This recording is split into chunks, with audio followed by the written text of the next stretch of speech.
Merci à tous d'être là aujourd'hui pour cette édition 2018 des Terrasses du numérique.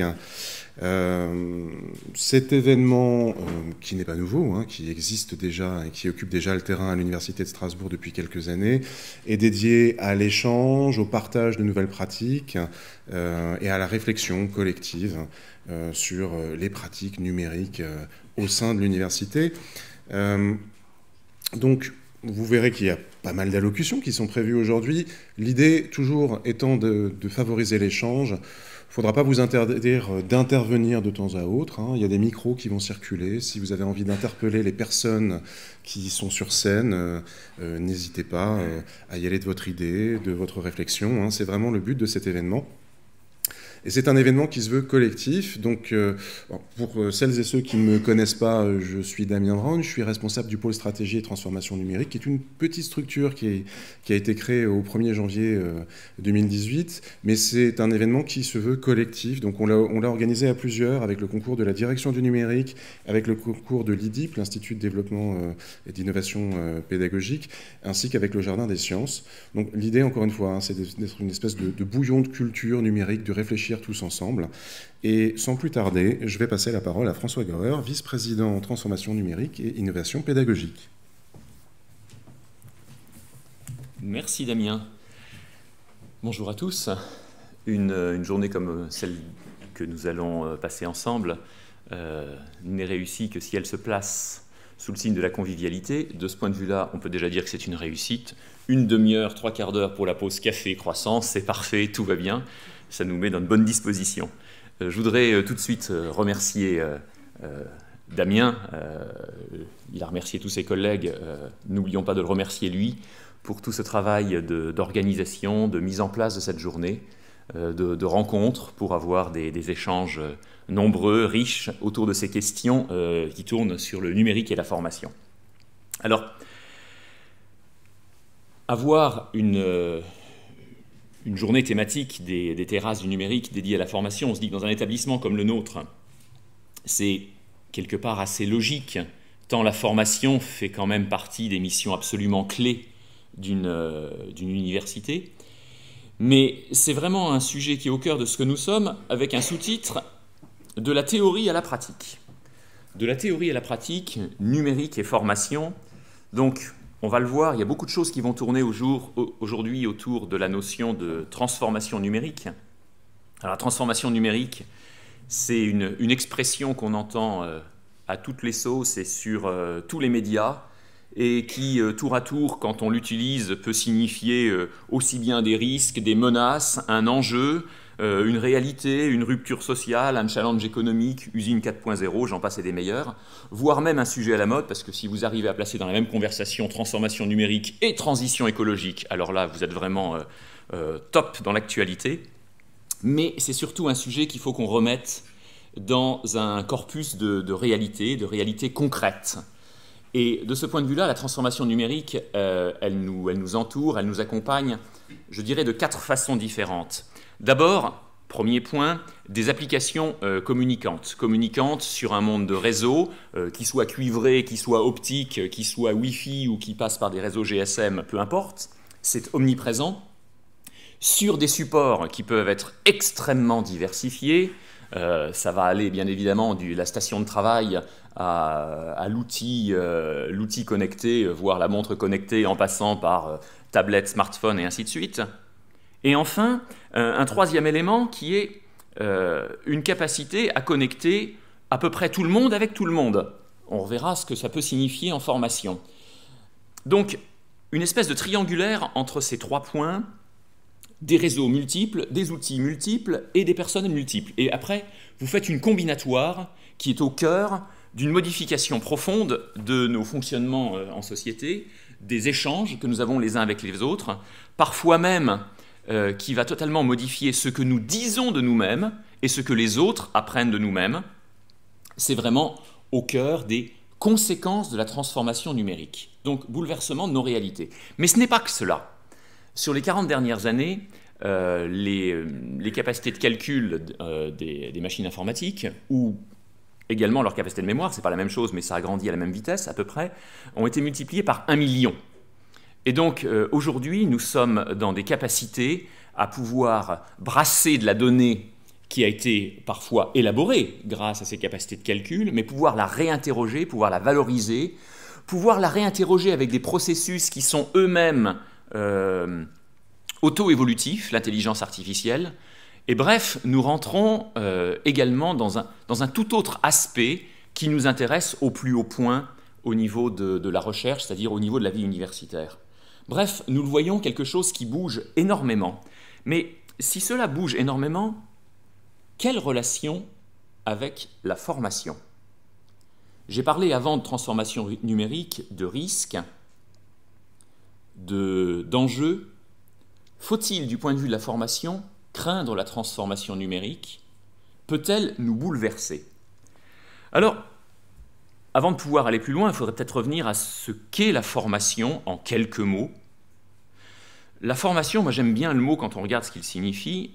Formation, donner une forme, c'est-à-dire on voit une action de modifier ce qui est en face. Et cette action de formation, dans notre cas, dans l'espèce humaine, est une dimension qui est profondément sociale. C'est-à-dire nous apprenons les uns des autres. Ce n'est pas simplement un effet de mode ou simplement une incapacité à le faire autrement, c'est simplement que nous sommes faits comme cela. C'est notre physiologie, le développement de notre système nerveux qui l'impose. Alors, du coup, la formation doit-elle s'adapter à cette transformation numérique? Faut-il que la formation prenne de plein fouet cette transformation numérique? Certains le disent. On entend souvent nos étudiants ne sont plus les mêmes, ils n'apprennent plus de la même façon, ils sont nés avec un smartphone greffé dans la main, j'en passe et des meilleurs. J'avoue que je reste souvent dubitatif. Les processus cognitifs qui sous-tendent la façon dont notre cerveau fonctionne n'ont pas beaucoup bougé. Dit autrement, nous avons de ce point de vue-là les mêmes gènes que l'homme du Moyen-Âge. Dit autrement, l'évolution génétique ne se fait pas aussi vite que la transformation numérique. Bref, néanmoins, nous le voyons tous, il y a une relation, en particulier par rapport à la relation sociétale, au bouleversement de la société, qui fait qu'il y a un impact sur le comportement, la vie de nos étudiants pendant des enseignements. Très bien, je peux le concevoir.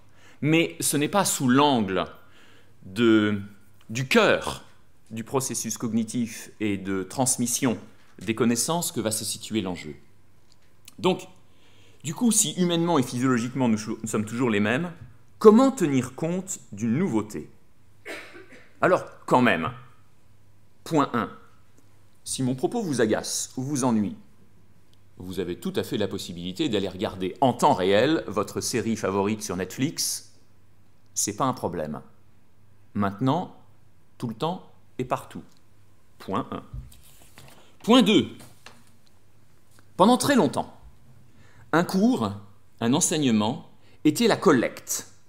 La collecte de savoir diffus, issu de la recherche, c'est toujours vrai, mais pas forcément facile à trouver, en particulier si c'était une formation pointue, donc dans des bibliothèques, dans des ouvrages hyper spécialisés, dans des réseaux. Bref, l'enseignant était un outil de concentration et de recherche de savoirs multiples qu'il allait pouvoir proposer comme une synthèse à l'étudiant, et donc avoir fait ce travail qu'on pourrait appeler aujourd'hui en big data de moissonnage de tout ce qui existe, inaccessible au commun des mortels, et donc trouver une de ces valences par ce biais. J'ai fait le travail pour vous et je vous l'amène. Alors, du coup, est-ce que dans ces conditions-là, l'enseignement craint la transformation numérique? Je dirais que oui, si je considère que l'enseignant est un passage obligé pour accéder à la connaissance.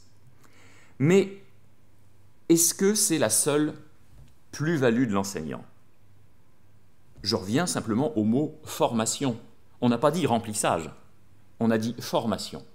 Donc, si l'enseignant est un remplisseur, oui, il peut craindre la transformation numérique. S'il est un formateur, à ce moment-là, nous sommes, vous le voyez tout de suite, dans une autre relation. Bref, nous sommes dans un moment où tout nous invite à réfléchir à ce que nous sommes. Vous le savez, c'est tout à fait d'actualité avec l'arrêté licence qui a été publié pendant l'été. Nous sommes très fortement invités à réfléchir à la notion de compétence des étudiants. Mais avant de réfléchir à la notion de compétence des étudiants, ça peut être extrêmement intéressant de réfléchir à nos compétences d'enseignants-chercheurs. Qui sommes-nous? Que leur apportons-nous de nous-mêmes? C'est-à-dire, quelle est notre valeur ajoutée? Alors, je peux dire que de ce point de vue-là, le numérique n'est pas un risque, il est une opportunité. Il m'aide indirectement à clarifier ma valeur ajoutée ou à m'y inciter. Mais cela ne suffit pas. C'est un peu court. Parce que pour l'instant, ce que je dis, bon, c'est très bien, je ne crains pas le numérique pour la formation.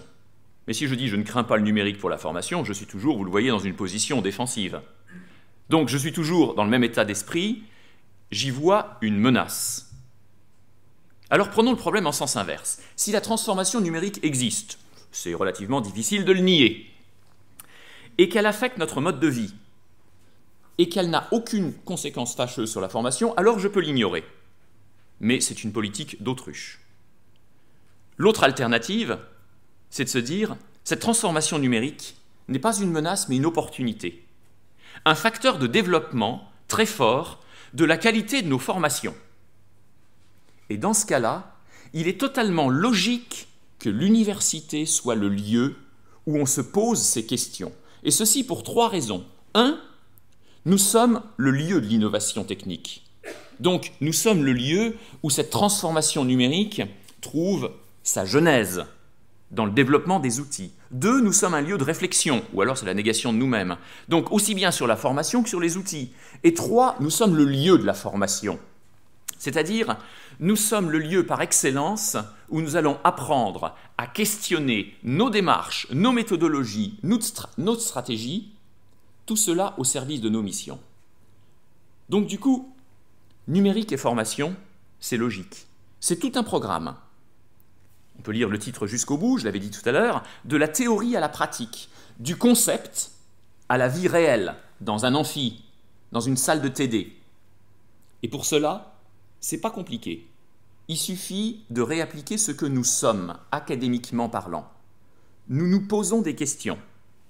À chacun de les poser. La journée est là pour cela. Nous nous posons des questions dans une démarche contextualisée. Nous avons pour cela des collègues qui sont chargés de faire de la veille technologique sur des outils pédagogiques, le rôle du PSTN. Des collègues qui font de la veille sur les pratiques pédagogiques, l'IDIP. Des collègues qui font de la veille sur les outils et comment pouvoir les pousser plus loin, les collègues de la direction du numérique. Tout cela pour pouvoir développer des stratégies, des objectifs documentés. C'est tout ce que nous faisons au sein d'un curriculum de formation, en développant une approche programme, éventuellement des approches par projet, des approches par compétences, peu importe. Donc, des choses que nous voulons atteindre avec une méthodologie que nous allons pouvoir documenter pour en tirer des conclusions. Alors, avec des outils numériques qui marchent, qui ne soient pas des usines à gaz, et qu'on sait faire marcher. Vous voyez, je pense que dans l'ensemble de ces points, on peut tous se replacer d'une façon ou d'une autre à un endroit. Donc, ces terrasses du numérique 2018, elles sont, pour moi, une nouvelle formulation de ces terrasses, déjà parce que c'est en novembre et pas en juillet, excusez du peu, mais surtout parce qu'on est dans un contexte où cette année, des nouveaux services se sont coordonnés autour de cette question numérique et formation. Le PSTN, dont parlait Damien, donc le pôle de stratégie et de transformation numérique, la direction du numérique, réorganisée depuis le 1er juillet 2018, en coordination avec l'IDIP, où on peut accompagner, du coup, avec l'ensemble de ces 3 services, les collègues du point « j'ai une démarche pédagogique que je souhaite initier ». Des collègues peuvent m'aider à la maturer, à la nourrir, à la documenter, jusqu'à mettre en place une stratégie numérique. Des collègues vont m'aider à voir quel est l'outil le plus adapté pour pouvoir répondre à cette question pédagogique. Et enfin, des collègues vont pouvoir m'aider à me former à l'usage de ces outils, voire à développer ces outils s'ils ne sont pas disponibles sur le marché. C'est par exemple le rôle de la direction du numérique. Donc, aujourd'hui, vous le verrez dans les interventions, ces trois services seront présents parce qu'ils sont trois facettes des aides dont nous avons besoin pour pouvoir accompagner la démarche de formation dans cette ère du numérique. Alors en particulier, Damien en reparlera, tout ça, ça s'articule sur des projets de développement au sein de l'établissement. C'est ce qu'on appelle le schéma directeur numérique, qui est une façon pour l'établissement de déployer son ambition numérique, d'articuler ses projets les uns avec les autres, de la façon la plus cohérente possible, pour le bien de tous. Et donc, c'est un petit peu dans cet état d'esprit que je souhaitais introduire cette journée, qui pour moi est avant tout une possibilité de profiter, le mot est clair, des compétences les uns des autres pour pouvoir nourrir nos actions, les enrichir au service de nos missions et en particulier de la formation. Excellente journée à tous.